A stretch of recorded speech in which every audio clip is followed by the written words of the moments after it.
बिस्मिल्लाहिर्रहमानिर्रहीम। अस्सलाम वालेकुम। आज के लेक्चर में हम सप्लाई चेन मैनेजमेंट के बारे में पढ़ने जा रहे हैं। क्या बेसिक कॉन्सेप्ट है सप्लाई चेन मैनेजमेंट का, इसकी क्या लॉजिक है, तो वीडियो को स्टार्ट करते हैं। Supply chain management is the management of flow of goods and services and includes all processes that transform raw materials into final products.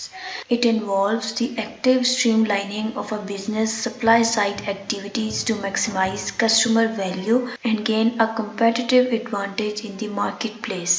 एक प्रोडक्ट को खरीदने से लेकर उसको बेचने तक इसके दरमियान में जितने भी फ्लो आते हैं, जितने भी स्टेप्स आते हैं, उनको मैनेज करने को सप्लाई चेन मैनेजमेंट बोलते हैं। एक प्रोडक्ट को खरीदने से लेकर बेचने तक बहुत से स्टेप्स दरमियान में आते हैं।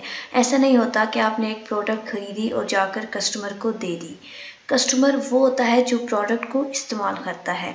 सबसे पहले आप सप्लायर के पास जाकर रॉ मटेरियल खरीदते हैं। लेबर इस रॉ मटेरियल से एक स्पेसिफिक प्रोडक्ट को प्रोड्यूस करती है, मैन्युफैक्चर करती है, उसको फिनिश प्रोडक्ट में कन्वर्ट करती है। फिर उस प्रोडक्ट की मार्केटिंग की जाती है, किन कस्टमर्स को बेचना है, किस मार्केट में जाकर बेचना है, टारगेट ऑडियंस कौन सी है। ट्रांसपोर्टेशन के जरिए इस प्रोडक्ट को डिस्ट्रीब्यूटर, होलसेलर और रिटेलर तक पहुंचाया जाता है और फिर जो कंज्यूमर है, जो कस्टमर है, वो इधर आता है, प्रोडक्ट को खरीदता है और इस्तेमाल करता है। तो ये काफी ज्यादा प्रोसीजर्स हैं प्रोडक्ट को खरीदने से लेकर उसे बेचने तक, इसे फाइनल कस्टमर तक पहुंचाने तक। इस सारे प्रोसेस को सप्लाई चेन मैनेजमेंट बोलते हैं। एक प्रोडक्ट को बनाने के लिए production department, marketing department, selling department चाहिए। इन डिपार्टमेंट्स के लिए मैनेजर्स चाहिए, लेबर्स चाहिए, मशीनरी चाहिए, हमारे पास ऑर्डर्स होने चाहिए, डिस्ट्रीब्यूटर होने चाहिए और प्रोडक्ट ऐसी होनी चाहिए कि जिसे कस्टमर इस्तेमाल करे और वो दोबारा खरीदे। ऐसा ना हो कि उन्हें प्रोडक्ट पसंद ही ना आए और दोबारा वो खरीदे ही नहीं। फॉर एग्जांपल, अगर आपने एक टेबल बनाना है या एक चेयर बनानी है, उसके लिए सबसे पहले आप सप्लायर से रॉ मटेरियल खरीदेंगे,